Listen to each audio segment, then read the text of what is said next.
AITA for planting bad things for my mom to hide while snooping in my room and admitting it years later. I 22F grew up in an extremely religious household.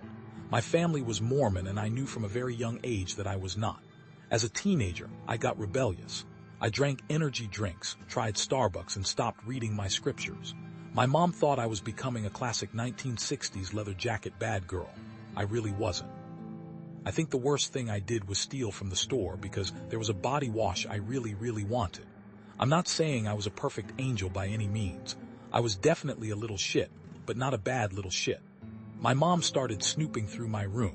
I think she was convinced I was hiding stuff from her and wanted to find the evidence. I knew because I would find her in my room when I got home from school or noticed my stuff moved around. Being a petty teenager, I decided to give her what she was looking for. I planted notebooks with gory art, some cheap sex toys I found online, and a used pregnancy test. Not all at once, but building up to the pregnancy test. I even hide them in places she'd have to go looking for, like under the fitted sheet pressed between my mattress and the wall, or just inside the crawl space between two beams, and buried at the bottom of my full trash can. Nothing really came of them, but my mom did text asking if I was hoping for a negative result like what the pregnancy test was showing. Fast forward to a few weeks ago when my sister got married. We were all discussing family plans, raising kids, etc. My mom mentioned how she was able to stay one step ahead of my siblings, and I guess my face showed it cause she asked if I didn't believe her. I thought we were past the statute of limitations for my crimes AITA. My mom would be upset for a little bit, but it would eventually become a funny story to tell, and told her that I didn't think she really was. We started going back and forth. She mentioned how we got a treat if we drank all the water in our bottle throughout the day. I told her I dumped out my water and still got the treats. She mentioned taking me to therapy to get all my emotions out.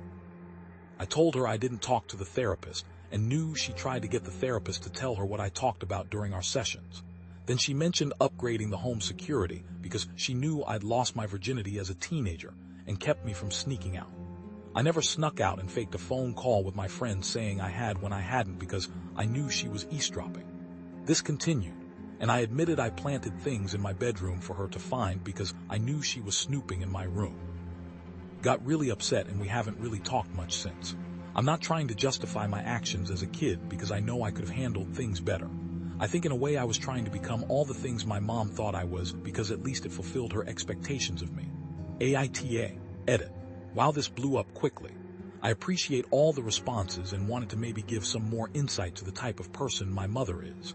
For starters, no, I did not do this at my sister's wedding. I worded it poorly and meant that the wedding is what brought everyone together, and the wedding often brought up many conversations about raising kids. Some people have pointed out that it's weird my mom wasn't confrontational about things. My mom isn't a very confrontational person in general. She is the type of person who wanted to pretend I didn't know what she knew. I also think that because she never really had any proof I was this horrible kid like what she thought I was, that she was waiting to catch me in the act to justify the way she saw me. She really didn't say much when she found the things I planted. That did shock me as a teenager, and I'm not entirely sure why she didn't have a big reaction. She was not trying to help me by dragging me to therapy.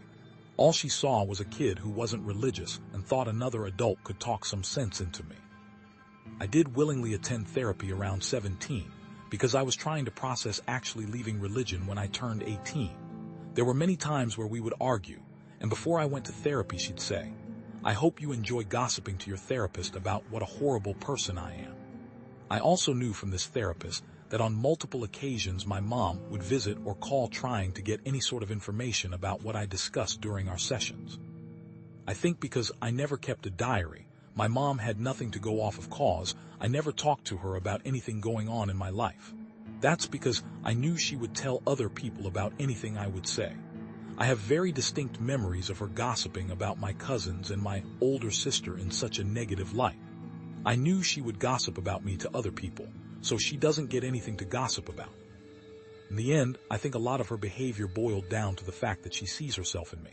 She did say that a few times how she doesn't want me to be like her or have the same regrets she does. So she was often harsh with how she treated me because of that, and it got out of control. Anytime I've tried to discuss this with her, I get shut down or only hear a bunch of excuses to justify her treatment of me. Sometimes I'll get an "I'm sorry you feel that way." I don't talk to my parents often. When I do, it's only about things that aren't really personal. I talk about my classes, my current internship, some projects, and that's it. We sit in this limbo where I've moved on from many things, recognizing that my mom was struggling to raise 5 kids as a SAHM, but a silent understanding that I won't get an apology for most of my upbringing. I do feel bad for going back and forth with my mom, but at the same time it felt a little freeing. Maybe it was how I saw her defeated for a bit, or because I've never told anyone about being so sneaky. I hope my mom can get professional help someday and learn to apologize for things. I know the past won't change. I just wish she would own up to her mistakes, but that would first require learning not to assume an apology meant she failed. I don't think my mom truly failed me, as there are many skills and knowledge I have because of her. I hope she realizes that one day. Comment your verdict below.